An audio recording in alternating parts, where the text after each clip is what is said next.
तो हेलो दोस्तों, welcome to my YouTube channel. दोस्तों मैं सोनू सर, मैं आपके सामने दोबारा हाजिर हुआ हूँ एक नए पेपर सेट के साथ में।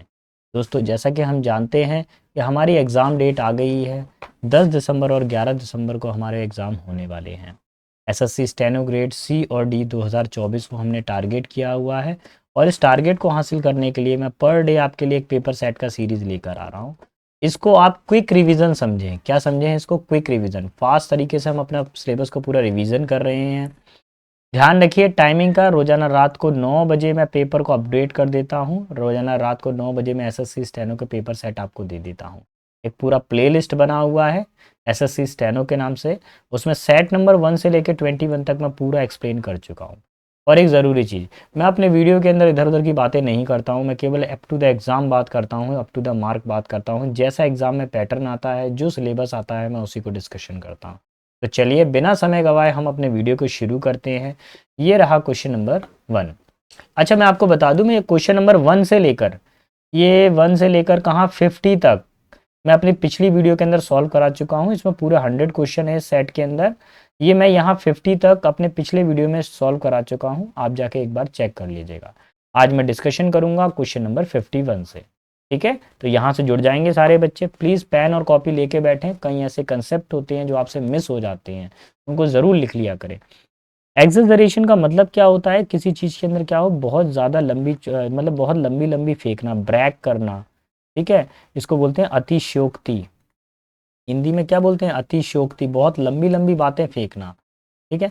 एम्प्लीफिकेशन का मतलब क्या होता है? किसी चीज़ को बढ़ाना, इंक्रीज कर देना, हद से ज़्यादा इंक्रीज कर देना। सेग्रीगेशन का मतलब क्या होता है? किसी चीज़ का डिवीज़न कर देना, डिवाइड कर देना किसी चीज़। फोर्टिफिकेशन का मतलब क्या होता है? किसी को मजबूत बनाना, यानी स्ट्रेंथन करना। ठीक है, मजबूत बनाना। एडिशन का मतलब क्या होता है? जोड़ना, प्लस करना किसी चीज़ को। अभी हमें क्या करना है? सिनोनिम बताना है। किसी चीज़ की अतिशयोक्ति हो रही है, कोई चीज़ बहुत ज़्यादा बढ़ रही है, यानी कि एम्प्लीफिकेशन। एम्पलीफायर होता है ना, म्यूजिक एम्पलीफायर, तो वो साउंड को बढ़ाता है। 52 पर आइए। 52 जो क्वेश्चन है वो इनडायरेक्ट स्पीच को बताना है आपको। तो सेंटेंस में सबसे पहले देखिए, आई हैव। हैव कभी भी आएगा तो वो बदलता है हैड में। किस में बदलता है?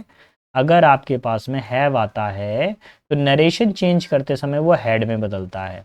और फिर उसके बाद में just bought a car but it isn't. Isn't बेटा किस में बदलेगा? हमेशा वाज में बदलेगा। कुछ चीज़ें ध्यान से रखिए, इज किस में बदलेगा? वाज में बदलेगा। और कैन बेटा किस में बदलता है? कुड में बदलता है। तो हमको ये सारी चीज़ें, ये 3 बड़े बड़े पॉइंट्स मिल गए हैं, इनको सॉल्व कर लेते हैं। अमर सेड, अमर सेड चारों में एक जैसा है, दैट ठीक है। आई की जगह ही हो गया, ये भी ठीक है। अब ही के बाद में हैव आ रहा है, तो हैव किस में बदला? हैड में। यहाँ तक तो ठीक है। यहाँ पर भी हैड आ रहा है, ये भी ठीक है। यहाँ जस्ट आ रहा है, जस्ट नहीं आएगा। पहले क्या आएगा? पहले हैड आएगा, उसके बाद में जस्ट आएगा। ठीक है, यहाँ पर हैड आ रहा है, फिर जस्ट आ रहा है, ये ठीक है। बॉट की जगह बॉट आ रहा है, सभी जगह पे बॉट आ रहा है, ये भी ठीक है। यहाँ पे क्या है? ए कार है, यहाँ पर भी ए कार है, यहाँ दा कार है। तो ये वाला ऑप्शन देखिए अपना गलत हो गया, ऑप्शन नंबर 2 कैंसिल हो गया। ऑप्शन नंबर थर्ड फोर्थ में देखते हैं कि ए कार है, यहाँ तक तो ठीक है। बट की जगह बट आ रहा है, सभी जगह पे बट आ रहा है, ठीक है। पहले में भी बट आ रहा है, फोर्थ में ही बट आ रहा है। इट आ रहा है, ठीक है, इट आ रहा है। यहाँ इजेंट आ रहा है तो वाजेंट बन रहा है, ठीक है। यहाँ पे इजेंट आ रहा है, वाजेंट बन रहा है, ठीक है। इंश्योर्ड भी ठीक है, इंश्योर्ड भी ठीक है। अब आ गया हमारे पास में यट। यट किस में बदलता है? टिल देन में बदलता है। यट टिल देन में बदलता है, ये ठीक है। यहाँ पर अगर मेरे सिर से थोड़ा सा कट गया हो तो देख लीजिए अब फिर से। यट किस में बदलता है? Till then. तो किस में बदलता है? सो का सो रहेगा।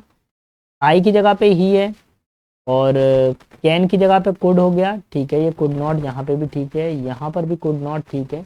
लेकिन कुड नॉट के बाद में यहाँ कभी बी नहीं आ रहा है। क्या क्वेश्चन में कहीं बी दिया हुआ है? क्या नहीं दिया हुआ, लेकिन यहाँ पे बी आ रहा है। इसलिए फोर्थ वाला ऑप्शन भी हम क्या कर देंगे? नेग्लेक्ट कर देंगे। फोर्थ वाले ऑप्शन को भी क्या कर देंगे? नेग्लेक्ट। तो फर्स्ट वाला ही है जो सभी चीज़ों को फॉलो कर रहा है। हैव हैड में बदल रहा है, is am are was were में बदल रहा है, कैन कुड में बदल रहा है, यट टिल देन में बदल रहा है। Option number 1 will be my final answer. Clear? अब आ जाइए 53 वाले क्वेश्चन पे। 53 क्या कह रहा है? देखिए, हमको बताना है इसका मोस्ट अप्रोप्रिएट मीनिंग, यानी आपको सिमिलर बताना है वर्ड में। क्रूड, क्रूड का मतलब क्या होता है? कच्चा माल। जैसे आपने सुना ना क्रूड ऑयल, कच्चा तेल, जो अभी बिल्कुल बना नहीं है ना, जो प्रॉपरली तैयार नहीं हुआ, जो इनिशियल स्टेज में है, वो क्रूड कहलाता है। ठीक है, जो बिल्कुल प्राकृतिक हो। प्रोसेस्ड का मतलब क्या होता है कि किसी किसी प्रोसेस के द्वारा किसी चीज को तैयार कर लें, है ना, कोई प्रोसेस हो जाए उसके द्वारा किसी चीज को तैयार कर लेना, प्रोसेस्ड कहलाता है। नेचुरल का मतलब होता है प्राकृतिक, है ना, जो प्रकृति प्राकृतिक रूप से हमको मिला है, जिसमें हमने कोई मिलावट नहीं की है।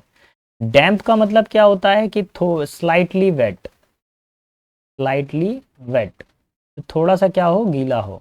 रिफाइंड का मतलब क्या होता है, बिल्कुल साफ कर दिया गया हो, किसी को प्योर कर दिया हो प्रोसेस के जरिए। अभी क्रूड का मतलब क्या होगा, नेचुरल होगा। Option number 2 will be my final answer. Is it clear to you? देखिए, अगर आपको मेरा पढ़ाना पसंद आ रहा है, आपको लग रहा है कि सर हमारे लिए मेहनत कर रहे हैं, तो प्लीज़ बेटा मेरे चैनल को लाइक शेयर सब्सक्राइब ज़रूर करिएगा, जिससे ज़्यादा से ज़्यादा बच्चे मेरे से कनेक्ट हो सकें। और एक ज़रूरी चीज़, अगर नहीं भी कर रहे हैं कोई दिक्कत नहीं है, एटलीस्ट आप अपने डाउट ज़रूर मेरे को कमेंट बॉक्स में लिखिए। मेरे लिए ज़रूरी ये है कि आपके डाउट्स क्लियर हों। आप कमेंट बॉक्स में लिखिए, सर मेरे को इस चीज़ का डाउट आ रहा है, सर मेरे को ये तैयारी करनी है, सर मेरे को पास में नोट्स नहीं है, सर मेरे को वोकैब के नोट दे दीजिए, वो मैं सब आपको डिलीवर कर दूंगा। लेकिन जब आप लिखोगे कमेंट बॉक्स में, तभी मैं आपको डिलीवर कर पाऊंगा, नहीं तो नहीं कर पाऊंगा भैया मैं, है ना। बाकी टेलीग्राम पे डला हुआ, लेकिन टेलीग्राम पे कितना सर्च करोगे यार, बहुत सारा डेटा है। आपको मैं सीधा वो कर दूंगा ना, यूट्यूब पे शेयर कर दूंगा मैं। She will be a successful lawyer in the next few year. अगले कुछ सालों में एक सफल लॉयर ये बन जाएंगी। तो कोई गड़बड़ नहीं है, नेक्स्ट व्यू आ रहा है, विल भी आ रहा है, नो एरर है बेटा, कोई एरर नहीं है। लेकिन हम तो एसएससी वाले ठहरे, जब तक एरर ढूंढेंगे नहीं, जब तक एरर मिलेगी नहीं, तब तक हम क्वेश्चन को इनकम्प्लीट मानते हैं। पढ़ पढ़ के दिमाग में एरर लग गई है सर हमारे। देखिए, अब क्या बताना है, डायरेक्ट स्पीच बताना है, question indirect speech. The reporter said, inverted comma की जगह हमने दैट का यूज किया है, तो इन्वर्टेड दैट किस में बदल गया, इन्वर्टेड कॉमा। एन इवेंट, क्या दिया हुआ है, एन इवेंट। क्या लेट आ रहा है क्या यहाँ पे, नहीं आ रहा, तो हटाइए। An event, an event, an event. यहाँ दिया हुआ है हेड। अब यहाँ पे हेड दिया हुआ है, इसको थोड़ा सा हम लोग चेक करेंगे, क्या दिया हुआ है, हेड बीन दिया हुआ है। क्या दिया हुआ है, हेड बीन। और यहाँ पे क्या दिया हुआ है, इज। तो एक बात तो कंफर्म है, अगर मैं आपको बताऊं, यहाँ पे डायरेक्ट नरेशन से इनडायरेक्ट नरेशन में जब जाते हैं हम लोग, अगर आपके पास में क्या हो, वाज या वर हो, क्या हो, वाज या वर, तो वो किस में बदलता है बेटा, हैड बीन में बदलता है। किस में बदलता है, हैड बीन में। अब एक्चुअली हो क्या रहा है, हमको जाना है अपोजिट डायरेक्शन में, इनडायरेक्ट से डायरेक्ट नरेशन में जाना है, तो स्टोरी पूरी बदल गई। अब हैड बीन बेटा किस में कन्वर्ट करना पड़ेगा, क्या इज एम आर में कन्वर्ट होगा, नहीं होगा। क्या इज एम आर में कन्वर्ट होगा, नहीं होगा। इसमें कन्वर्ट होगा, वाज में कन्वर्ट होगा। Option number 2 will be my final answer. Clear? चलिए आगे आ जाइए 56 पर। 56 क्या कह रहा है, सीजर। सीजर का मतलब क्या होता है, ध्यान से सुनिए, किसी चीज को जब्त कर लेना, उस पर कब्जा करना। ठीक है, सीज कर देना। जैसे गवर्नमेंट के, जैसे इनकम टैक्स विभाग आता है, किसी की संपत्ति को क्या कर देता है, सील कर देता है, सीज कर देता है। तो सीजर का मतलब होता है कब्जा कर लेना, उसके ऊपर अपना हक बना लेना। गवर्नेंस का मतलब क्या होता है, किसी को कंट्रोल में रखना।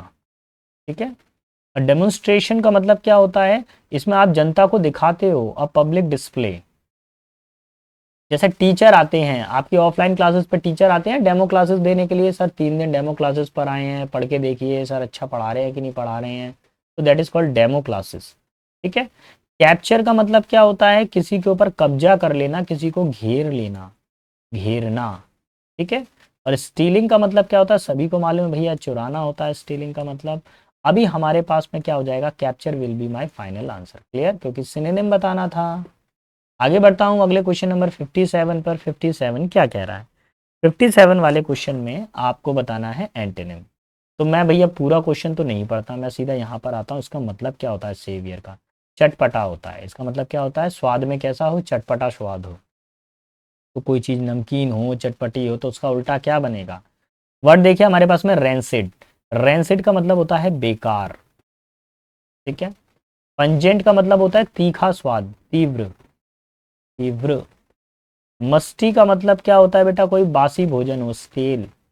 और स्वीट का मतलब क्या होता है, मीठा हो। कोई चीज कैसी हो हमारे पास में, मीठी हो, स्वीट हो। तो option number 1 will be our final answer. Clear? 58 पर आ जाइए। 58 क्या कह रहा है, the thief dash enter the house. चोर घर के अंदर दाखिल हुआ। तो चोर तो भैया चुपचाप से दाखिल होगा। सारे मीनिंग देख लीजिए। इसका मतलब क्या होता है, क्वाइटली का मतलब होता है साइलेंटली, चुपचाप से। इस क्वाइट का मतलब क्या होता है, कोई चीज बिल्कुल हो, एब्सोल्युटली, है ना, जो बिल्कुल परफेक्टली हो, एब्सोल्युटली। भैया ये क्वाइटली और ये क्वाइटली एक जैसा है क्या? नहीं नहीं, डिफरेंस है, देखिए स्पेलिंग के अंदर। ये वाला क्वाइटली तो इंग्लिश में होता ही नहीं है। अगर इसका कुछ मीनिंग निकलता हो तो प्लीज मुझे बताइए, मेरे हिसाब से तो ये वर्ड नहीं होता है ना। अगर आपके पास कोई सोल्यूशन है तो बताइएगा। मेरे हिसाब से तो इंग्लिश में ऐसा कोई वर्ड है ही नहीं है। इस क्विट का मतलब क्या होता है, स्टॉप कर देना। जैसे कोई मैच चल रहा है, उसमें क्विट कर दिया, है ना, कोई गेम खेल रहे थे, क्विट कर दिया। अभी क्या चाहिए, चोर कैसा घुसा होगा घर के अंदर, चोर मचा के कि शांति से, सारे शांति से घुसा हो। 59 पर आइए, 59 क्या कह रहा है, he is able to play flute.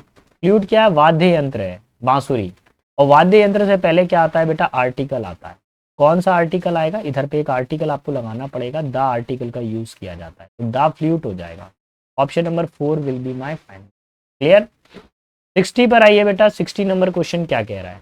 देखिए मेरी कोशिश ये है कि कम समय में मैं ज्यादा से ज्यादा आपको क्विक रिवीजन करवा सकूं। मैं, मेरा उद्देश्य यही है। मुझे मालूम है पेपर के अंदर कैसे क्रैक करना है भैया, है ना। मैंने भी 3 टाइम क्रैक किया है, तो मेरे पास तो एक ही स्ट्रेटजी थी। मैं तो प्रीवियस ईयर क्वेश्चंस को लगाता था, मैं ज़्यादा दिमाग नहीं लगाता था कि ये पढ़ना है वो पढ़ना है, इतनी चीज़ें करनी है उतनी चीज़ें करनी है, नहीं। 100 चीज़ें तो मैंने कभी करी नहीं, एक की परफेक्ट की मैंने, है ना। कहीं पर भी ऑनलाइन पे किसी का भी टेस्ट सीरीज पढ़ा हो, आप उसको करिए। और मैंने कम से कम हर ये इसके लिए करीब 50 सेट मैंने लगाए थे, है ना। कहीं किसी अलग अलग पब्लिकेशन से मैंने इकट्ठा करके 50 सेट कर लिए थे, बस वही लगाए थे, उसमें से हो गया था खेल मेरा, है ना। हाँ लेकिन एसएससी स्टेनो राइटिंग नहीं निकल पाया था मेरा, जो सेकंड फेज नहीं निकल पाया था, उसमें मैं अटक गया था। तो बोला गया था select the grammatically correct sentence. Grammatically correct sentence आपको बताना है। स्कॉलरसिस्ट arguments of an scientist. An scientist कैसा हो, साइंटिस्ट में सा की आवाज आ रही है, तो यहाँ ए आना चाहिए था, ये तो कैंसिल हो गया पहला वाला।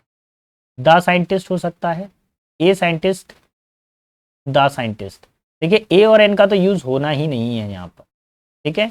यहाँ पर यूज होगा साइंटिस्ट से पहले क्या होगा, दा का ही यूज होगा। हेड आ रहा है, हेड आ रहा है। ग्रेट, ग्रेट कौन सी डिग्री है, पॉजिटिव डिग्री है। पॉजिटिव डिग्री के लिए कभी भी दा का यूज नहीं किया जाता, तो ये नहीं आएगा। पॉजिटिव डिग्री के लिए कभी भी दा का यूज नहीं किया जाता, ये भी नहीं आएगा। तो पॉजिटिव डिग्री के लिए हम किसका यूज करते हैं, आर्टिकल ए और एन का यूज करते हैं। Option number 4 will be my final answer. Clear? बढ़ू मैं आगे की तरफ, इतना समझ में आ गया कि नहीं आया बेटा? ठीक है, option number 4 will be my final answer. Some children surprisingly take on their grandparents in appearance.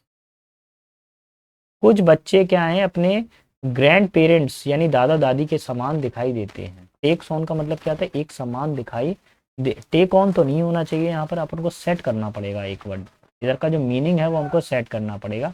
देखिए एक जैसा दिखाई देना यानी माता पिता के समान दिखाई देना, रिजेंबल। और इसके लिए वर्ड आता है टेक्स आफ्टर। जैसे मेरा फेस जो है मेरे दादा या दादी से ज़्यादा मिलता है, मेरी दादी से मेरा फेस मिलता है, तो ये यहाँ पे क्या हो जाएगा, टेक्स आफ्टर हो जाएगा, रिजेंबल हो जाएगा। Option number 3 will be my final answer. देखिए अगले क्वेश्चन की तरफ आइए, क्वेश्चन नंबर 62। आपको पेसिव वॉइस बनाना है।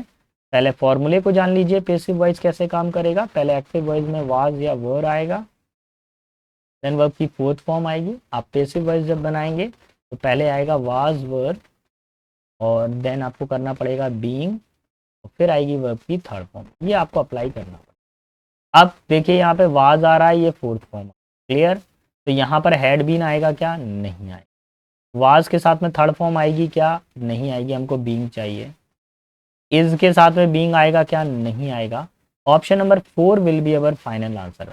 वाज के साथ बीइंग आएगा और third form. Option number 4 will be our final. 63 पर आइए, 63 क्या बोल रहा है।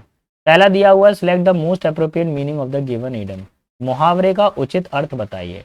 टेक अवे योर ब्रीथ, इसका मतलब होता है आश्चर्यजनक, आश्चर्यजनक, ये इसका अर्थ होता है। ठीक है, तो यहाँ पे देख लीजिए, किलिंग का मतलब मारना होता है। एग्जॉस्टिंग का मतलब क्या होता है, कोई व्यक्ति काफी ज्यादा थका हुआ है, टायर्ड है। फॉलिंग इन लव मतलब क्या होता है, प्रेम में पड़ना। और एस्टोनिश का मतलब क्या होता है, मतलब कोई व्यक्ति क्या हो, आश्चर्य में हो। Option number 1 will be our final answer. 64 पर आइए, 64 क्या कह रहा है, क्वेश्चन नंबर 64। इसमें दिया हुआ है by next March he will had been, अरे विल के साथ में हैड, ये कैसा कॉम्बिनेशन है भैया, ये तो गलत हो गया। विल के साथ में कभी हैड आता है क्या, नहीं आता बेटा, क्या आता है, हैव आता है। Will have been living here for 10 year, ये ठीक रहेगा आपका आंसर।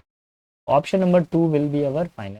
क्लियर, ये तो आसान आ गया अभी, देखिए इतना फ्री दे दिया एसएससी ने, है ना। क्वेश्चन नंबर 65 पर आइए बेटा, क्या बोल रहा है, they come to me yesterday to convince me to settle the issues with my rival. वह मेरे पास कल आए और उन्होंने बोला कि मैं अपने जो प्रतिद्वंदी हूँ उसके साथ अपने जितने भी इशू हैं उन सबको क्या कर दूँ, समाप्त कर दूँ, सेटलमेंट कर लूँ, राजीनामा कर लूँ। यस्टरडे आ रहा है तो टेंस भी तो पास्ट टेंस में जाएगा, वर्ब भी तो पास्ट टेंस में जाएगी बेटा। कम किस में बदलेगा, केम में बदलेगा, सेकंड फॉर्म आएगी। तो my final answer is option number 3। Clear, आ गया समझ में। चलिए आगे आइए क्वेश्चन नंबर 66 पर। 66 क्या कह रहा है, 66 में दिया हुआ है the team manager said let's have some refreshment.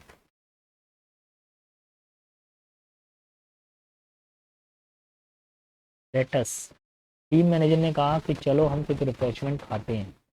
तो भैया रिग्रेट मतलब पछतावा तो था नहीं इस बात का, रिक्वेस्ट नहीं की है उन्होंने, उन्होंने तो सजेशन दिया। क्या दिया है, सजेशन दिया है।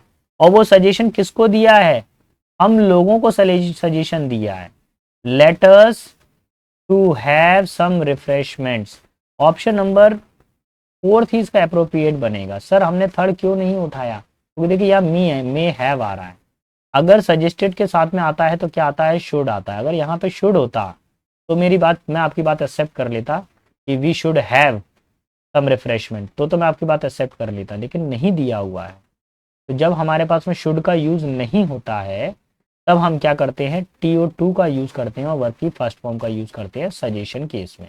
Option number 4 will be my final answer.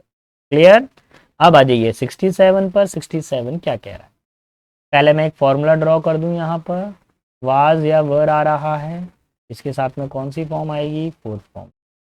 Passive voice जब बनाओगे तब क्या करोगे, यहाँ पे वाज या वर आ रहा है, कौन सी फॉर्म आएगी यहाँ पर, थर्ड फॉर्म। ठीक है, कैसे सॉल्व करेंगे, देखो वाज या वर आ रहा है, यहाँ पे वाज या वर आ रहा है, फोर्थ फॉर्म आ रही है सर, फोर्थ फॉर्म हमको चाहिए वाज वर के साथ में बीइंग और थर्ड फॉर्म। शुरू हो जाइए, यहाँ पे देखिए पहले मील देखिए, मील का मतलब होता है भोजन, इसको क्या माना गया, सिंगुलर नंबर माना गया। तो सिंगुलर नंबर के साथ में कभी वर तो आएगा नहीं, ये कैंसिल करिए। द मील वाज ऑलरेडी, क्या ऑलरेडी वर्ड ऊपर क्वेश्चन में दिया है, नहीं दिया हुआ, इसको भी हटाइए। वाज अबाउट टू वर्ड दिया है क्वेश्चन में, नहीं दिया, केवल एक ही अप्रोप्रिएट बनेगा, option number 4 was being cooked by Mary. So this will be our final. Clear, option number 4 हमारा सही आंसर हो जाएगा, बाकी ऑप्शंस हमारे काम नहीं करेंगे। 68 पर आइए, 68 क्वेश्चन नंबर क्या कह रहा है, रोजा will have graduate from a reputed university in 4 year. Have के साथ में क्या आता है, विल हैव के साथ में थर्ड फॉर्म आती है ना, कौन सी फॉर्म आती है, थर्ड फॉर्म। तो ग्रेजुएट नहीं होगा, क्या हो जाएगा, graduated. Option number 1 will be our final. Clear, मैं आगे बढ़ूंगा क्वेश्चन नंबर 69 पर।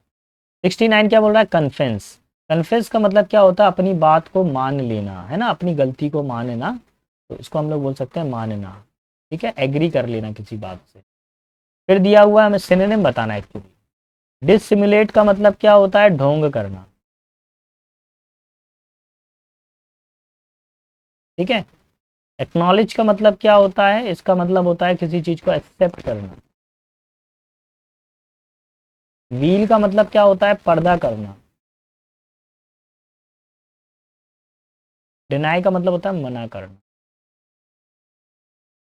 अभी क्या करना है, कन्फेंस का मीनिंग क्या निकलेगा, accept. Option number 2 will be our final. Clear, अब आ जाइए क्वेश्चन नंबर 70 पर। 70 क्या कह रहा है, 70 वाले क्वेश्चन को अगर आप देखें तो उसके अंदर कंजंक्शन से रिलेटेड एरर, कंजंक्शन से रिलेटेड एरर बतानी है आपको इस सेंटेंस। देखिए क्या लिखा हुआ है, not only will he take admission here but also he will stay here. अगर आप देखें यहाँ पर तो कुछ वर्डों का रिपीटेशन आ रहा है। जैसे देखिए यहाँ पर विल ही आ रहा है, यानी कि फ्यूचर टेंस पहले से दिया है, अब दोबारा से ही विल का यूज किया जा रहा है, तो इस रिपीटेशन को नहीं आना चाहिए। यहाँ पर ये ही विल को अननेसेसरी यूज है, ये सुपर प्लस कंडीशन हो रही है।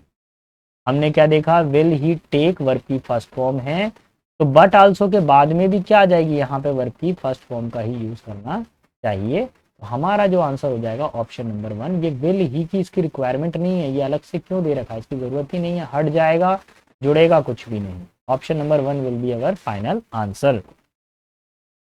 चलिए अब आ गए हम लोग अनसीन पैसेज पर आ गए। आप एक बार इस पैसेज को रीड करिए, 1 मिनट, मैं अभी सोल्यूशन बताता हूँ।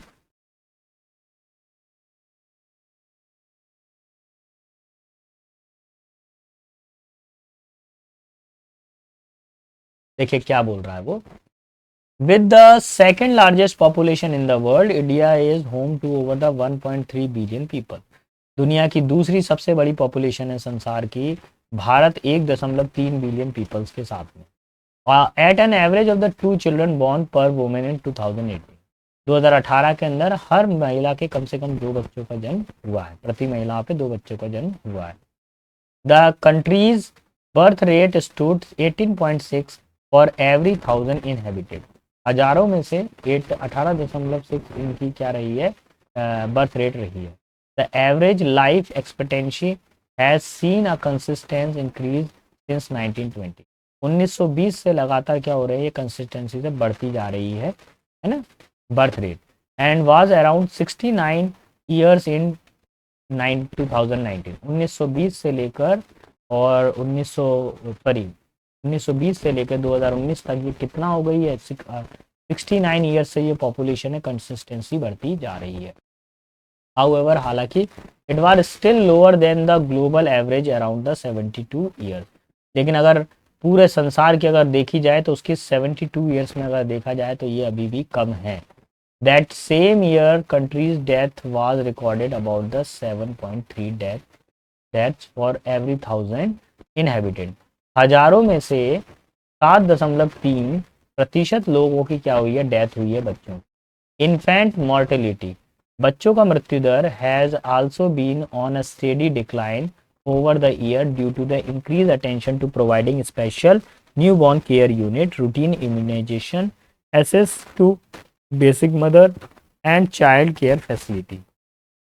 देखो क्या हुआ है, जब से हमारे पास टेक्नोलॉजी आई है, जब से हमारे पास में मेडिकल सपोर्ट आया है, तब से बच्चों की जो मृत्यु थी वो कम होने लगी है, उनकी डेथ कम होती है। क्योंकि कोई बीमारी हो तो हम तत्काल उसको पता कर लेते हैं और टेक्नोलॉजी की हेल्प से हम क्या करते हैं, बच्चे को बचा लेते हैं। मोर ओवर, और तो और फीमेल इन्फेंटिसाइड, यानी बच्चों को जो भ्रूण में जो बच्चे मर जाते थे, पेट में बच्चे मर जाते थे, and gender selective aborticity has seen a related decline in the country ever since government regulation made such the procedure illegal। देखिए क्या होता है कि कुछ लोगों को, कुछ परिवारों को बेटे का मोह बहुत ज़्यादा होता है, पुत्र का मोह होता है, और पुत्र के मोह में आकर वो क्या करते हैं, बच्चे को पहले ही क्या करते हैं, वो जो है वो चेक करते हैं बच्चे को बेटा है कि बेटी है ना। तो इस तरीके से वो क्या करते हैं, जेंडर डिटेक्शन करवाते हैं। अब ये क्या हो गया, पहले तो जैसे पता चल जाता था बेटी है तो उसको अबॉर्शन करवा देते थे ना, बेटा है तो बचा लेते थे, बेटी है तो अबॉर्शन करवा। लेकिन अब सरकार के कुछ सख्त नियम हुए हैं जिसको इलीगल बताया गया है, जेंडर डिटेक्शन को। Despite these positive indication, India had the highest number of undernourished people in the Asia Pacific region, and even though undernourished was largely seen among the low income family, and it was surprisingly also observed among the Indians who were from the higher socio-economic। इतने सारे नियम कायदे होने के बावजूद भी, इतने सारे पॉजिटिव इंडिकेशन होने के बावजूद भी, भारत के अंदर अभी भी देखे जाएं तो कई ऐसे लोग हैं जो अभी भी पोषण के लिए तरस रहे हैं, अभी पूरी तरीके से वो पोषित नहीं है। ये केवल मध्यम वर्ग में देखा जा रहा है, बल्कि उच्चतम वर्ग में भी 19-20 देखा जा रहा है। ग्रोइंग फास्ट फूड कंजम्पशन, लोग क्या कर रहे हैं, फास्ट फूड खा रहे हैं, अनहेल्दी डाइट ले रहे हैं, train and an inactive lifestyle were some of the main contribution factor of this. A large scale survey of 2019 found that 70% of Indian women and 79% of Indian men were unhealthy based on their diet and life। बोल रहे हैं 2019 में 70% लोग unhealthy थे, महिलाएं unhealthy थी, और 59% क्या थे, मैन अनहेल्दी थे इस गलत डाइट की वजह से और गलत जीवन शैली की वजह से। फिर क्या बोल रहे हैं, heart disease has seen one of the leading cause of death in India over 2 decade. 2 दशक से हार्ट डिजीज के कारण काफी सारे लोगों की मृत्यु हो रही है, along with an increased propensity of the cancer and diabetes। अगर आप देखेंगे तो कैंसर और डायबिटीज जैसी बीमारियां भी 2 दशक से देखने को मिल रही है। India has made significant progress in reducing the number of vector borne disease fatality, but it remains the problem in many reasons of the country. देखिए, हालांकि कई सारी बीमारियों को डिटेक्ट कर लिया गया, उनके इलाज ढूंढ लिए गए हैं, जैसा अभी कोरोना वायरस फैला, वो बीमारी हमको मिली, उसका हमने इलाज भी ढूंढा, उसका वैक्सीनेशन ढूंढा, अभी मालूम नहीं है उसके क्या इफेक्ट हुए हैं, क्या साइड इफेक्ट हुए हैं, क्या हमारे उसके पॉजिटिव इफेक्ट हुए हैं, ये सब चीज़ें भी देखना बाकी है। The country recorded the highest number of malaria cases through out the Asia Pacific region.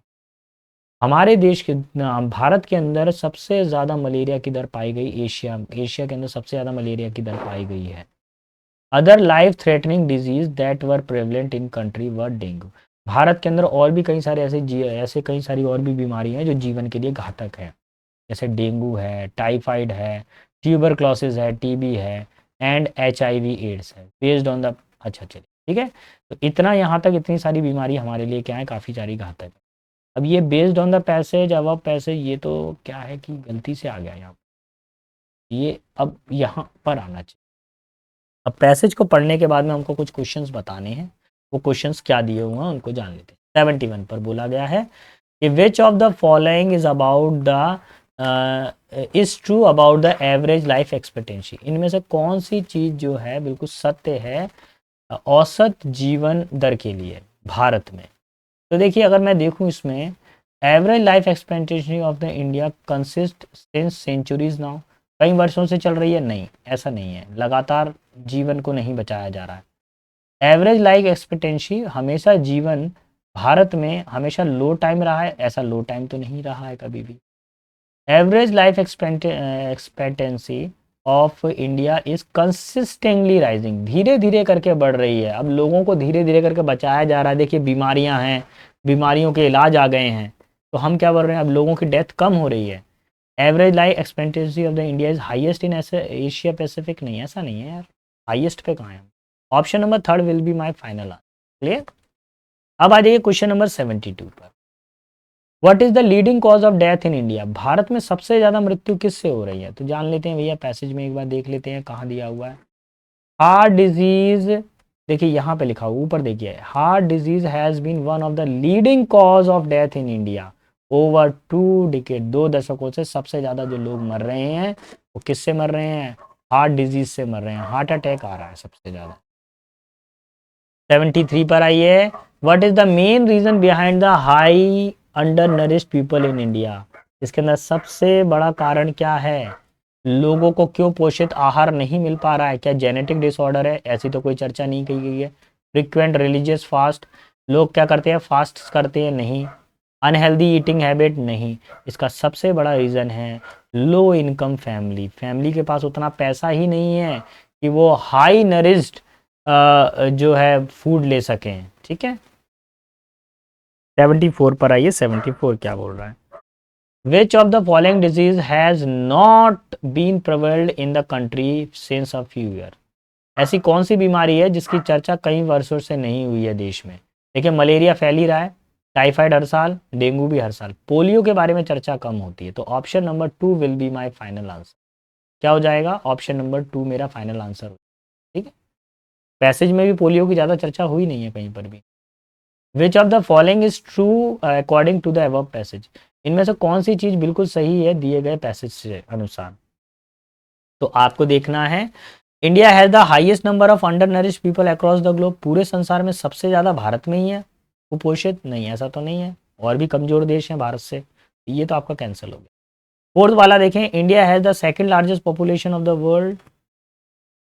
Bharat में दुनिया की सबसे बड़ी पॉपुलेशन है, सेकंड लार्जेस्ट पॉपुलेशन, ये तो कुछ हो सकता है मेरे हिसाब से, एक बार मैं थोड़ा सा देख लूँ।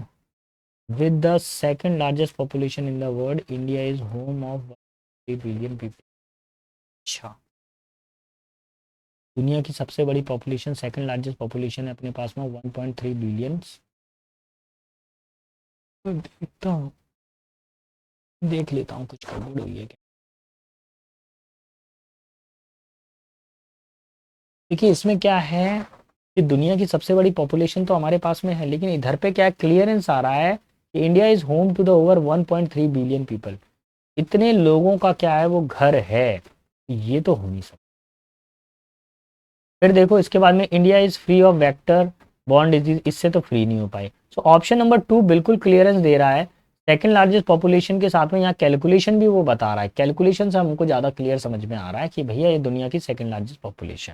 ठीक है, चलिए अब एक और पैसेज पर आते हैं, हम इस पैसेज को और देखते हैं।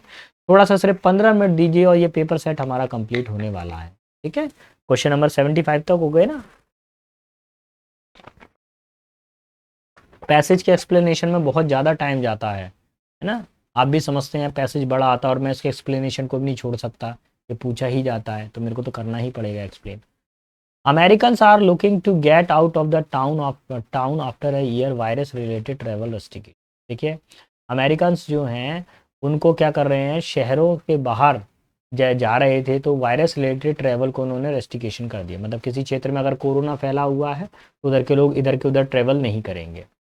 Figuring out where they can go, वो पता कर रहे हैं कि वो लोग कहाँ जा सकते हैं। वट विल बी ओपन, क्या चीज़ें उनके लिए खुली हुई हैं। And when they get there remains tricky for both would be tourist and travel companies. अब ये क्या बन रहा था कि कब वो क्या करते हैं, कभी कभी क्या करता है वो टूरिस्ट और ट्रेवल कंपनी के साथ में भी चालाकियाँ कर देते हैं। Signs that consumers are ready to travel again are growing, ऐसे साइन जिसमें कंज्यूमर क्या है, ट्रेवल करने के लिए तैयार हैं, वो दोबारा से क्या कर रहे हैं, ग्रो कर रहे हैं। With rising research searches of the air fare, आप देख रहे हैं कि जो है किराया जो है वो बढ़ रहा है। Activity of the booking sites, booking site पे भी क्या है, किराया बढ़ने लगा है। जब कोई क्षेत्र में बीमारी बढ़ गई, मान लीजिए पता चल गया कि जैसे मैं मध्य प्रदेश में हूँ, अगर मान लीजिए इधर पे कोई बीमारी फैलने वाली है या कुछ आने वाला है, तो ट्रैवल एजेंसीज ने क्या करे कि पता चला कि लोग बहुत सारे आ रहे हैं, लोगों को मध्य प्रदेश से बाहर जाना है, तो क्या करेंगे वो किराया बढ़ा देंगे तो ज़्यादा मुनाफा कमा लेंगे। जैसे त्यौहार के टाइम पर है ना, जैसे रक्षाबंधन वगैरह आया तो बहनें अपने भाई के यहाँ जा रही हैं, और भी कोई फेस्टिवल आया तो क्या करेंगे, किराया बढ़ा देते हैं, 10-20 रुपये बढ़ा देते हैं बस वाले। Travel companies are providing tools to help make sense of restriction and spur bookings, but a hazy outlook of the international trip suggested the domestic destination will see the strongest demand। देखिए क्या हुआ कि जैसे जैसे travel agencies को पता चला कि लोग यात्रा ज़्यादा कर रहे हैं तो उन्होंने अपने कुछ बुकिंग साइट्स को बढ़ा दिया, रेट्स को बढ़ा दिया। लेकिन अगर कंपेयर किया जाए इंटरनेशनल ट्रिप से तो इंटरनेशनल ट्रिप इतनी नहीं हुई हैं जितनी ज़्यादा क्या हुआ है, डोमेस्टिक ट्रिप हुई हैं। Diana Zuknic and her husband Paul, दो कैरेक्टर हैं, डायना है और दूसरे कौन है, पॉल है। विजिटेड 14 कंट्री, उन्होंने कितनी कंट्रियाँ घूमी हैं, 14 कंट्रियाँ घूमी हैं इन द 5 ईयर, 5 साल में 14 देश घूम डाले उन्होंने। बिफोर कोविड-19 कॉज देम, कोविड-19 से पहले, to hunker down at the Austin. अब जब वो घूम रहे थे तो उसी टाइम पर क्या हुआ कि कोविड-19 फैल गया। अब वो कहाँ पे रुक गए, हंकर डाउन का मतलब क्या होता है, शरण लेना। तो वो कहाँ पे रुक गए थे, ऑस्टिन में, टेक्सास होम। ठीक है, ऑस्टिन टेक्सास होम पे रुक गए थे। Now that both are the vaccinated, अब फिर क्या किया, दोनों को टीकाकरण किया गया। They are anxiously to resume the travel, वो बहुत ही ज़्यादा व्याग्र थे, व्याकुल थे कि वो दोबारा से क्या करें, यात्रा को जारी रखें। मैं थोड़ा सा सिर साइड में कर देता हूँ, शायद अटक रहा हो। As they set down to the plan travel, mister Zuknic said they pondered question they hadn't considered before, which country will allow the Americans in। देखिए जब वो ट्रैवल के लिए जाते थे तो उनके दिमाग में एक ही क्वेश्चन विचार करते थे कि कौन सा देश है, जैसा मान लीजिए अमेरिका में अगर कोई बीमारी फैल रही है, वहाँ से कोई व्यक्ति दूसरी जगह पर ट्रैवल कर रहा है, तो अब जैसे अमेरिका से कोई इन्फेक्टेड पर्सन इंडिया में आएगा तो इंडिया वाले क्या करेंगे, एयरपोर्ट पर ही तो रोक लेंगे। तो जुकर के जो है जुगनिक है उसके दिमाग में भी यही क्वेश्चन चल रहा था। Would they face a length of quarantine और be putting other at risk, क्या उनको लंबे समय तक क्वारंटीन रहना चाहिए यात्रा करते समय, क्या उनको दूसरे लोगों को रिस्क में डालना चाहिए। हाउ सेफ आर द ले ओवर्स, और ये जो अलग से जो यात्री आ रहे हैं जैसे अमेरिका से इंडिया में आ रहे हैं लोग, तो ये कितने सेफ हैं, है ना, या इंडिया कितना सेफ है या अमेरिका कितना सेफ है। Hong Kong had been high on their list, Hong Kong क्या है, सबसे बड़ी लिस्ट पर है, he said, but the logistics of that trip amid current travel restriction including a 21-day quarantine requirement seemed daunting. अब डॉन्टिंग का मतलब क्या होता है, कठिन होना। ये चीज़ क्या दिखाई दे रही थी उनको, लगातार ये जो रेस्ट्रिक्शन लग रहे थे, 21 दिन का क्वारंटाइन कर देते थे लोगों को, जिसकी वजह से क्या काफ़ी कठिनाई दिखाई पड़ रही थी उनको अपने ट्रिप करते समय। There are so many variables, उसमें कई सारी चीज़ें हो सकती थी। She said everything is up in the air, सारी चीज़ें क्या थी, बिल्कुल ऊपर ऊपर स्तर पे थे, हवा में थी। Miss Zuknic 38 year old has yet to make a booking, और मिस्टर जुकनिक थे, उनको भी 30 ईयर ओल्ड थे, उनको फिर भी अभी बुकिंग करनी थी। सो फार अब तक they had travelled only in Texas, अभी तक वो केवल टेक्सास में ही घूम रहे थे। Market research formed air DNA which track the business of the Airbnb Inc. and rival home rental sites Vrbo said bookings made in the US in February reached that the highest monthly level since it began tracking the industry in 2015। 2015 से अगर देखा जाए तो अभी तक सबसे ज़्यादा booking air DNA में या इन सब में अब हुई है। Those figuring included the reservation, उसमें रिजर्वेशन जुड़े हुए हैं, future stage and based on the, अब देखिए यहाँ से आपको बताना है based on the passage above choose the correct following questions. अब यहाँ तक तो ठीक है, अब क्वेश्चंस आएंगे, क्वेश्चंस को हमको चेक करना। 76 पर आइए, 76 में बोला गया what seems daunting about the travelling to Hong Kong. Hong Kong में जब वो ट्रैवल करने जा रहे थे कौन सी चीज़ थी जो उनको कठिनाइयाँ पैदा कर रही थी, भैया उनको 21 दिन क्वारंटीन रहना पड़ रहा था, लॉन्ग क्वारंटीन, जिसकी वजह से वो क्या कठिनाइयों का सामना करना पड़ा। Option number third will be final answer. Clear, चलिए आगे बढ़ते हैं। 77 पे which of the following is not true in the according to the passage, passage में कौन सी चीज बिल्कुल सही नहीं है। तो देखिए America keen on resuming travel, American दोबारा से यात्रा करने के लिए तैयार थे, ये बात तो बिल्कुल सही है, बहुत उत्सुक थे। जुकनिक है ट्रेवल 14 कंट्रीज इन 5 ईयर, 14 देशों को घुमाए 5 साल में, बिल्कुल सही है। Zuknic are based at the Texas, Zuknic कहाँ से जुड़े हुए थे, टेक्सास से जुड़े हुए थे, बिल्कुल सही। Airbnb is the largest travel agency in the US, ये गलत है यार, ये नहीं है, ये लार्जेस्ट नहीं है, ये उनमें से अमंगेस्ट है, उनमें से एक है, लेकिन सबसे बड़ी नहीं है ये, ठीक है। 78 पर आइए, according to the passage what is still tricky about the resuming travel, इनमें से ऐसी कौन सी चीज थी दोबारा से यात्रा करने के लिए वो रोक रही थी, ऐसी क्या चीज थी। Which mode of the transportation is safest, ऐसा कोई चर्चा नहीं है। Which travel agency choose for booking, कौन सी ट्रेवल एजेंसी की बुकिंग के लिए चर्चा करनी है, वो भी नहीं है, क्योंकि सभी ट्रेवल एजेंसीज ने अपने रेट बढ़ा दिए थे और कह रहे थे कि आप बुकिंग करिए। What to do in long quarantine, long quarantine में क्या करें, ये कुछ नहीं। What will be open when they reach the destination, ऐसी क्या चीज़ें खुली रहेंगी जब वो यात्रा पे जा रहे हों, जैसे दुकान उकानें खुली होंगी कि नहीं होंगी, कौन सा एरिया खुला है जहाँ पे वो घूमने जा सकते हो। ऑप्शन नंबर 4, ठीक है। अब आ जाइए क्वेश्चन नंबर 79 पर, और 79 क्या कह रहा है वो देख लेते। The travel booking were at the highest monthly level in US in the month of, सबसे ज़्यादा ट्रैवल बुकिंग कौन से महीने में होती हैं, फरवरी में होती हैं, ठीक है। Option number third will be final answer.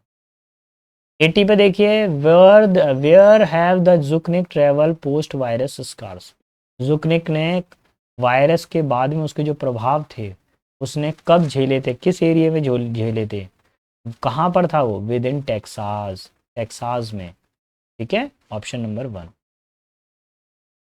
चलिए अब आ जाइए क्वेश्चन नंबर 81 से, ठीक है। हमने कहाँ तक कर लिया, क्वेश्चन नंबर 80 तक कर लिया, अभी 20 क्वेश्चन और बाकी हैं, 100 करेंगे हम कंप्लीट। तो मेरे साथ जवानों डटे रहिए। अगर आपको मेरा पढ़ाना पसंद आ रहा है, लग रहा है कि सर हमारे लिए मेहनत कर रहे हैं, तो प्लीज़ मेरे चैनल को लाइक शेयर और सब्सक्राइब ज़रूर करिए। आप कमेंट बॉक्स में लिख कर दीजिए अपने जितने भी डाउट्स हैं, मैं उनके सोल्यूशन ज़रूर देता हूँ। 24 आवर्स होने से पहले मैं आपका रिप्लाई करता हूँ। मेरी आदत ऐसी नहीं है कि बच्चे का रिप्लाई पड़ा हुआ मैं रिप्लाई नहीं कर रहा हूँ, उनका कोई जवाब है, कोई क्वेश्चन है, तो मैं उसका आंसर नहीं कर रहा हूँ। जैसे ही मैं फ्री होता हूँ वैसे ही मैं तुरंत ही आपको आंसर्स करता हूँ। चलिए क्वेश्चन की तरफ बढ़ेंगे। Literacy is a very important quality of the population, ठीक है। लिटरेसी मतलब शिक्षा, शिक्षा क्या है, एक इंपॉर्टेंट क्वालिटी है किसकी, पॉपुलेशन की। 81 पे दिया हुआ, dash N informed and educated citizen can, देखिए यहाँ पर आएगा दा के साथ में एन का कॉम्बिनेशन तो कभी होता नहीं है, दा के साथ एन तो आएगा ही नहीं, वन के साथ एन नहीं आ सकता है, हु तो आएगा ही नहीं, हु से तो यहाँ सेंटेंस शुरू नहीं कर सकते हैं। केवल एक ही वर्ड बचता है हमारे पास में, ओनली एन, केवल एक इन्फॉर्म्ड, इन्फॉर्म्ड मतलब सब जिसको जानकारी हो, और एजुकेटेड शिक्षित व्यक्ति can make dash choice and undertake research and development. केवल एक शिक्षित आदमी ही सबसे अच्छा चॉइस कर सकता है। देखिए अगर बेस्ट का यूज करूंगा, बेस्ट सुपरलेटिव डिग्री है, अगर आगे दा दिया होता तो मैं इसका यूज कर लेता बेस्ट का, लेकिन यहाँ पे कहीं दा नहीं दिया हुआ है, इसको हटा दी। मैनी चॉइसेस नहीं होगा यहाँ पर, दा चॉइसेस नहीं होगा, क्या होगा, इंटेलिजेंट चॉइस, समझदारी से चयन करता है। ठीक है, पढ़ा लिखा व्यक्ति क्या करता है, हर चीज को बड़ी समझदारी से देखता है। एंड डेवलपमेंट डैश, अब किस चीज का डेवलपमेंट कर रहा है वो देख लीजिए, डेवलपमेंट डैश, वो क्या कर रहा है, रिसर्च कर रहा है और डेवलपमेंट कर रहा है अपने प्रोजेक्ट्स का, हाउसेस का नहीं कर रहा है, कंस्ट्रक्शंस नहीं कर रहा है, रोड का नहीं कर रहा, अपने प्रोजेक्ट्स को डेवलप कर रहा है। देखिए पॉपुलेशन बढ़ रही है तो हम क्या कर रहे हैं, अपने प्रोजेक्ट्स बना रहे हैं, रिसर्च कर रहे हैं प्रोजेक्ट बनाकर कि भाई यहाँ पे इतनी पॉपुलेशन है, इसको कैसे कंट्रोल करें, इधर के लोगों को कहाँ शिफ्ट करें, कैसे करें, ये सब चीज़ें। Low levels of the literacy are a, देखिए जब शिक्षा के अंदर क्या हो, लो लेवल आ जाए तो ये क्या करते हैं, are a dash obstacle for economic improvement, ये क्या है, सबसे बड़ा ऑब्स्टेकल का मतलब क्या होता है, रुकावट है इकोनॉमिक इम्प्रूवमेंट। देखिए अगर हम पढ़े लिखे होंगे तो हमारी कंट्री ज़्यादा ग्रोथ करेगी, अब हम पढ़े लिखे ही नहीं होंगे तो हमारी कंट्री क्या रहेगी, सदा गुलाम रहेगी। देखो आज हम लोग पढ़ लिख गए तो आज हम अमेरिका तक को टक्कर देते हैं बराबर से, है ना। पहले हम लोग क्या थे, पढ़े लिखे नहीं थे, शिक्षा का अभाव था हमारे पास में, तो हम गुलाम रहे लंबे समय तक। अब हम शिक्षित हो गए हैं, हमारे पास में एक अच्छी शिक्षा है, अच्छा माइंड सेट है, हमारे यहाँ के साइंटिस्ट कहाँ कहाँ पे जा रहे हैं। ठीक है, तो अब इसकी वजह से क्या हुआ है, जितनी भी जो रुकावटें थी वो सब वो क्या होती जा रही हैं, एक मिनट, लो लिटरेसी के कारण क्या हो रहा है, देश की जो इकोनॉमिक है, जो उसकी जो वित्तीय स्थिति है वो काफ़ी गंभीर होती जा रही है, सीरियस ऑब्स्टेकल्स है। ठीक है, in India dash has been a steady improvement in literacy level, Bharat के अंदर अब धीरे धीरे करके क्या हो रहा है, लिटरेसी लेवल यानी शिक्षा का स्तर बढ़ता जा रहा है। अब इसमें हमको सब्जेक्ट लगाना है, हेयर तो सब्जेक्ट नहीं होगा, ये भी नहीं होगा, इट हैज़ बीन नहीं, क्या होगा, देयर हैज़ बीन, ये ज़्यादा सही था। क्लियर, चलिए अगले पैसेज की तरफ आते हैं। नेक्स्ट पैसेज आ गया क्वेश्चन नंबर 86 पर। तो जवानों डटे रहिए, सिलेक्शन ज़रूर होता है, मेहनत करते रहिए, मेरे साथ में जुड़े रहिए, बस आप मेरे को सुनते जाइए, है ना, थोड़ा सा और हिम्मत करिए, मेरे को मालूम है आपको बहुत ज़्यादा आलस आ रहा होगा आप पढ़ने में, है ना, क्योंकि पैसेजेस इतने बड़े हैं ना, ऑब्वियसली बात है कि आलस तो आएगा ही आएगा। हम भी जब बैठ के पढ़ते हैं, जब मैं भी लाइब्रेरी में बैठ के पढ़ता हूँ तो कंटिन्यू एक सीरीज को देखना बड़ा मुश्किल होता है ना, तो कोई बात नहीं है, आप थोड़ा सा बस सुनते जाइए और रिलैक्स, डटे रहिए बेटा, मैं आपका साथ नहीं छोड़ूंगा, मैं जब तक सिलेक्शन नहीं हो जाएगा तब तक मैं आपका साथ नहीं छोड़ूंगा, मैं जिस दिन आपका सिलेक्शन हो जाएगा उसी दिन, उस दिन भैया हम कह देंगे कि ये बच्चे ने करके दिखाया हमारे, उस दिन मेरे को भी बहुत खुशी होगी। ऑफलाइन में तो बहुत सारे सिलेक्शन, ऑनलाइन में बॉक्स में किसी बच्चे का नाम देखना चाहता हूँ, एक बच्चे का भी सिलेक्शन हो गया ना ऑनलाइन पर, तो मेरे को उसी में संतुष्ट। और भैया फेक एडवर्टीजमेंट मेरे को नहीं आते कि हज़ारों बच्चों का हज़ारों बच्चे सेलेक्ट हो गए, ये हो गए, वो हो गए, वो मैं कर नहीं पाता प्लीज़, मैं वो सब चीज़ों में विश्वास भी नहीं रखता हूँ। The average weather in a location over several year, देखिए average weather location in over a several year is dash to climate, एक लंबे समय तक किसी खास लोकेशन पर एक मौसमी जो घटना होती है उसको क्या कहा जाता है, नोन टू नहीं, कॉल्ड टू भी नहीं, सेड टू भी नहीं, रेफर टू, उसको क्या बताया जाता है, क्लाइमेट बताया जाता है।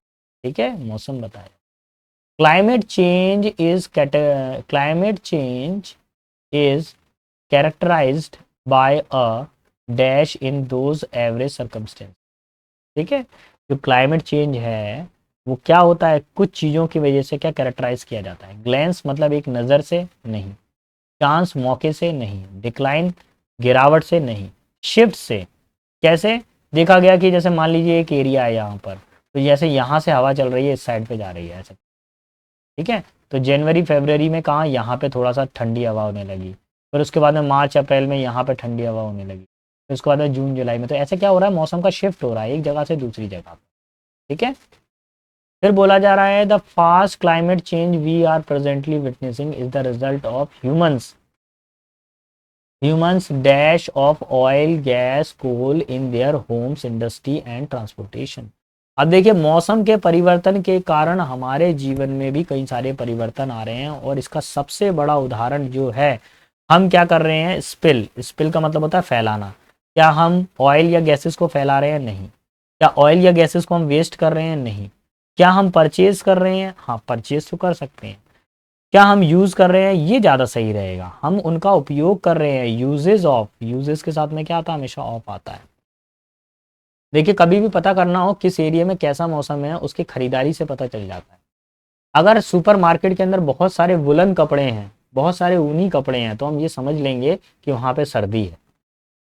अगर लोग वहां पर जाकर बहुत सारे जो है, मान लीजिए कोई व्यक्ति मतलब मतलब वैसे कपड़े खरीद रहा है, लाइट कलर वाले खरीद रहा है ना, गर्म वाले कपड़े नहीं खरीद रहा है, वो हल्के गर्मी व सर्दी वाले कपड़े, गर्मी वाले कपड़े खरीद रहा है, तो उस स्थिति में हमको समझ में आ जाएगा वहां पे क्या है, गर्मी है।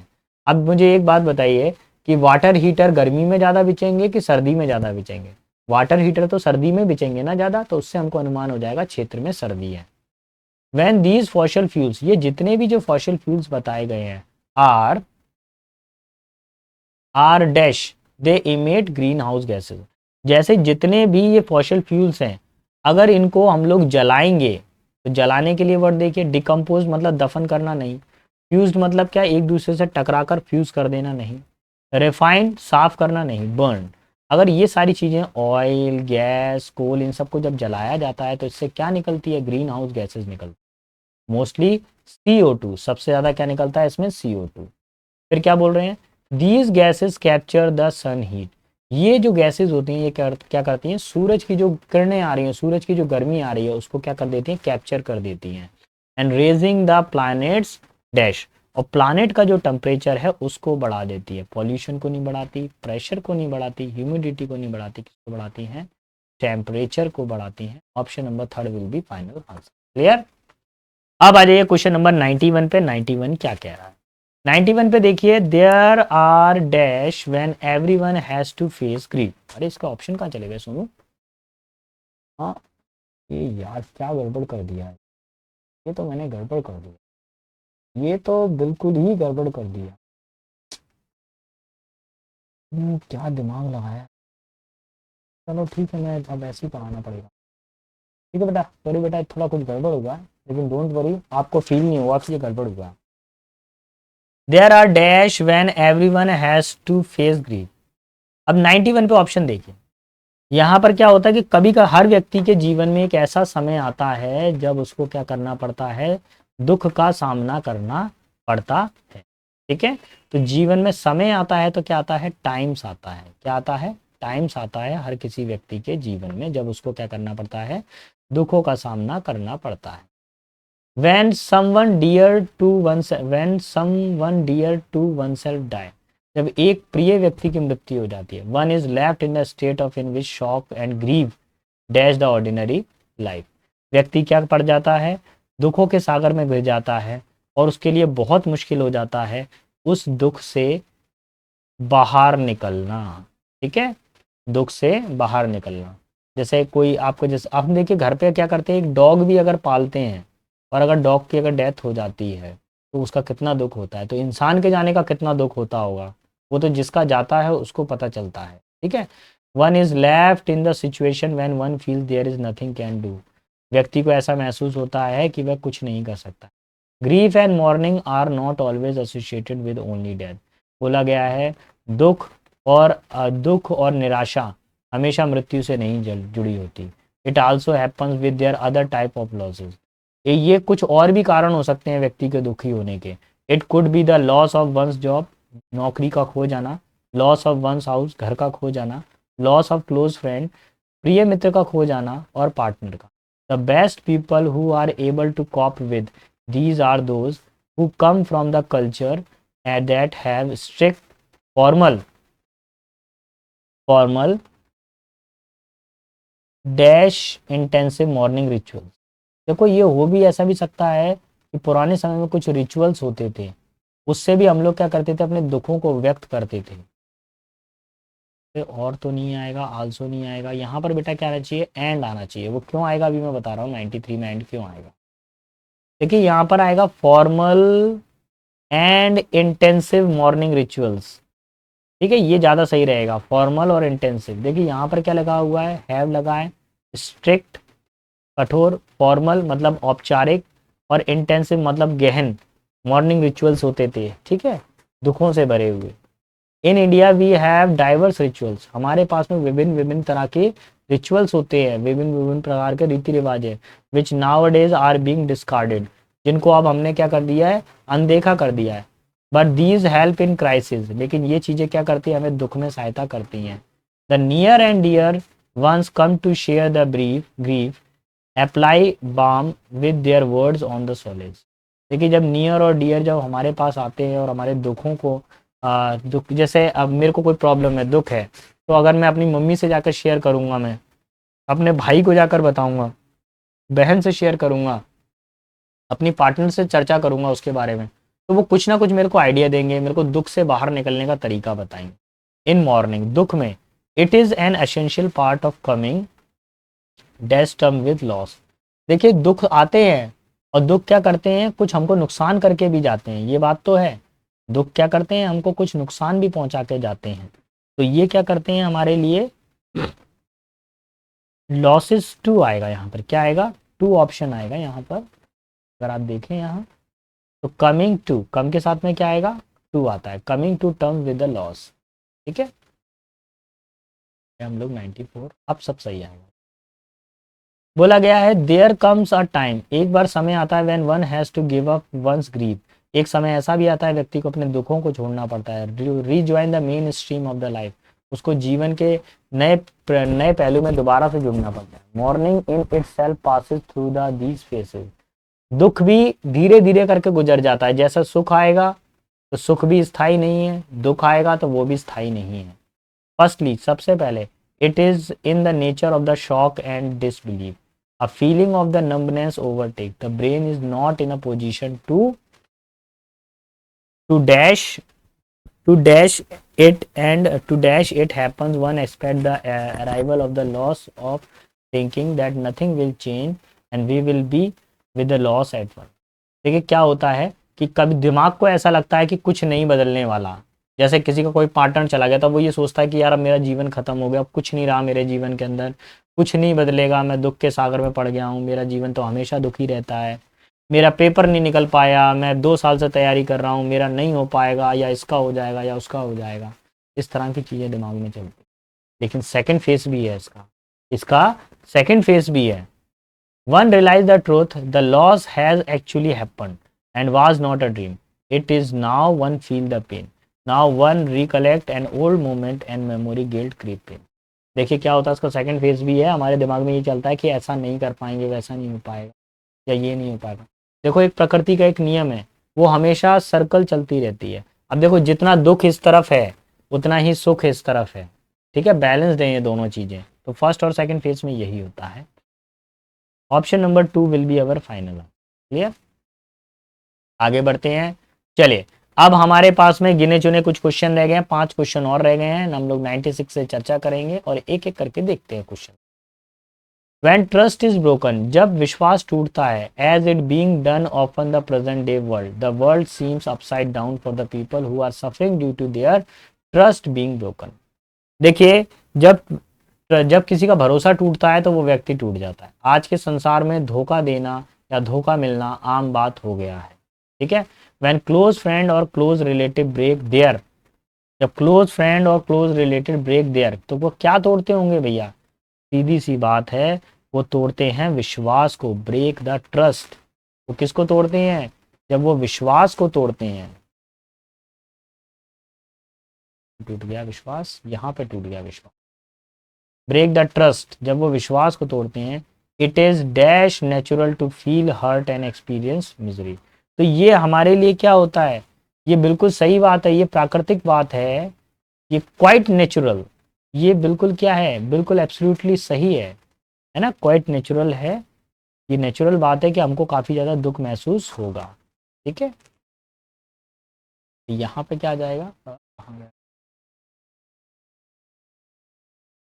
यहाँ पर क्या आ जाएगा, क्वाइट आ जाएगा, यानी कि बिल्कुल, ये बिल्कुल प्राकृतिक बात है कि हमको दुख महसूस हो, एक्सपीरियंस मिले, but dash a grudge and waiting to take revenge damage both mental and physical health.